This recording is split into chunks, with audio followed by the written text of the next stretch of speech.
When we look at the statistics, there's no denying it. The sheer amount of debt that has been accumulated is obscene at every level. Governments, personal, and corporate have all gone far beyond their means to create this magical fairy tale that we witness today. The only question is, how do the technocratic elite plan to use this as an opportunity to control us? You came here for the truth, so let me unveil that for you. Today we're going to look at the issue of debt within the United States. Let's begin. The US states with the most people in debt. These numbers are staggering. They are shocking. Share of residents with debt in collections in 2016. Look around and you will see that there are several states above the 40% mark. In collections refers to unpaid bills creditors have either closed on or trying to collect. The source here is Urban Institute. Now, even for myself, reading these statistics really was a shocker to understand that this many people are in dire straits. It's not a good thing for the prospects of the future of the US. Now, you may say to yourself, I looked in the news, I saw that this was a great holiday season for sales and everything is booming, the economy is going again, and we should be just fine. Well, that's why you tune into the Money GPS, because you want the truth. You don't want what's in the mainstream media. So I pulled together a few examples of things that we need to understand, we need to look at, and I hope you will stay tuned with me. Now, as usual, I cover way too much information, so I'll try to move through it as quickly as possible. Spending by the top 5% pulls away from the 95%. Okay, so the top 5 versus everyone else. And you will see once again that there is a chasm that has formed in between the two. I just did a video previous to this where I've talked about this. It's sort of an extension. Spending by the 95% has stagnated in the recovery since 2009, while spending by the top 5% has soared. This is partially the explanation for what is happening. Those in the top 5%, they're doing better than ever before. But everybody else, they're just stagnating. Now, if we took this same chart and we tried to include the top 10% or the top 20%, you would get roughly the same picture. It's basically anyone underneath that 10 or 20% in the top that is really not feeling the effects of the QE, the positive effects. That's just the way it is. The average person, even when they have their 401k or their RRSPs or their supers, they're not going to benefit from all of this. They're not. Now, maybe if they've invested in particular assets and throughout this period of time, they've been able to do so, and then they wait for the absolute peak moment, they sell, and they move their money into the next asset class where it should be, then they're going to be able to profit big time. All right, let's move on very quickly. Too much to cover. For richer and poorer, something that I've covered here multiple times before, we're looking at the change from 2002 to 2012 average family income excluding capital gains adjusted for inflation.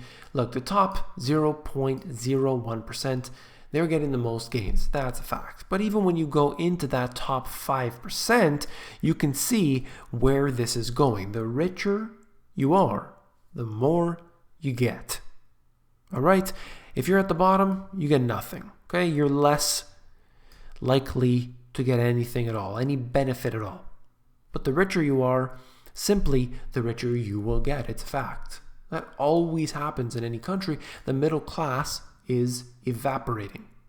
The ever-widening wage gap. The chart below shows the growing change since 1973 to wages among men at the top and middle of the earnings distribution. Right?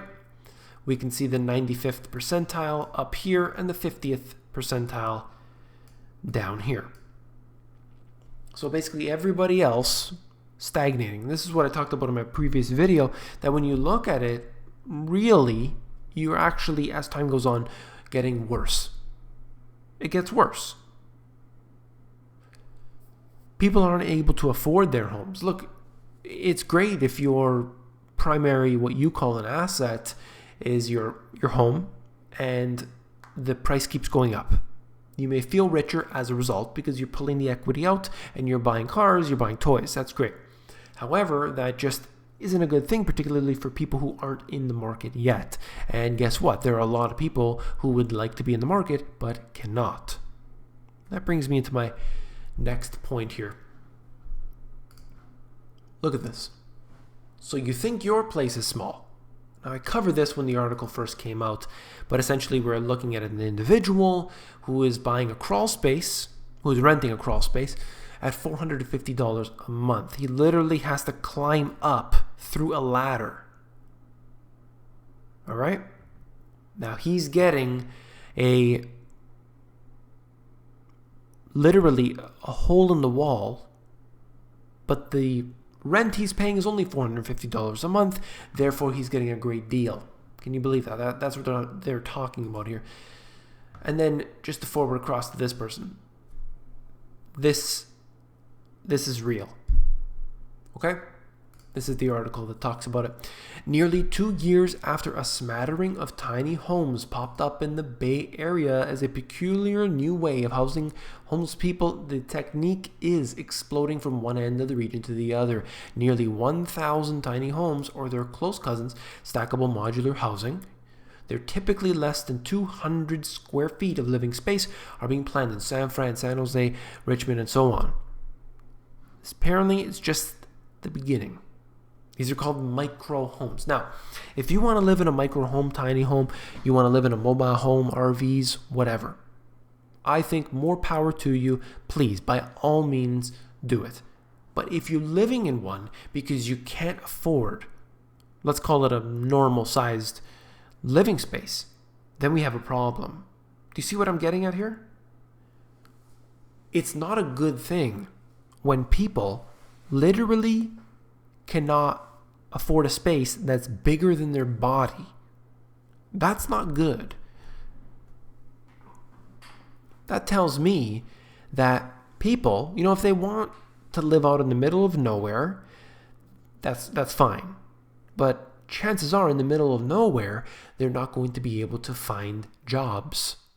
So that's why people move into the big cities. There are more jobs. Maybe not the best jobs, maybe not the jobs that they would love to have, but they can get something. If you move out into the middle of nowhere, you can either commute for 2 hours a day, or 3 hours, or 4 hours, or you can get a lower paying job in the city, and many people are basically doing that. They're living in these tiny little shoeboxes, stacked on top of each other, basically look like coffins as far as I'm considered, and then you have to take jobs that maybe they don't even want. It's a whole vicious circle, and it's truly unfortunate, really. And again, all the power to you, whatever you want to do. I'm looking at it from the statistics and the financials of all this. It's quite sad. All right. These statistics are from just a couple weeks ago, but 30% of working age adults, aged 23 to 65, live in doubled up households. That's up from a low of 21% in 2005 and 23% in 1990. Adults living with roommates or family members earn 67 cents for every dollar made by adults who live on their own or with a partner.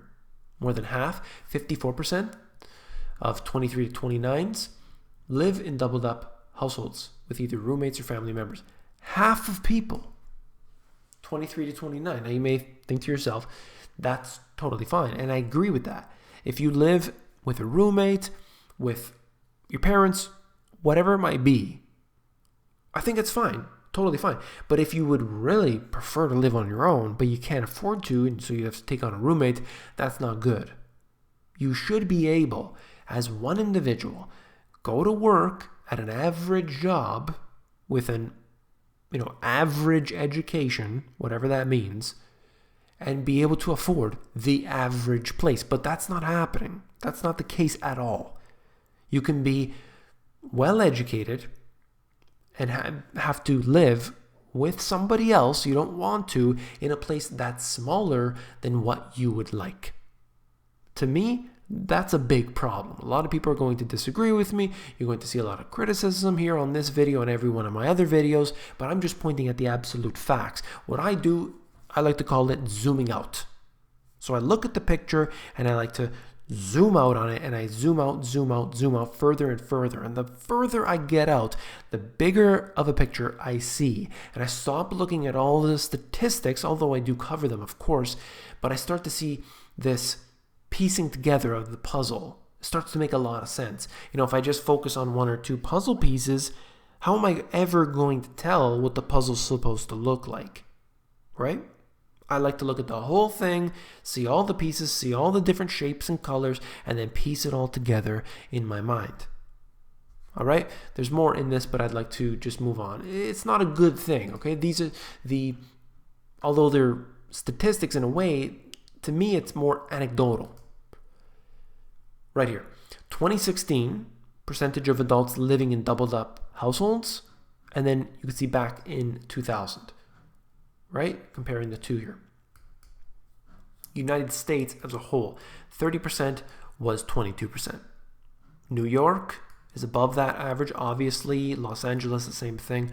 You're talking about nearly half of the people. New York, LA, and so on. And in other cases, a third. That's just...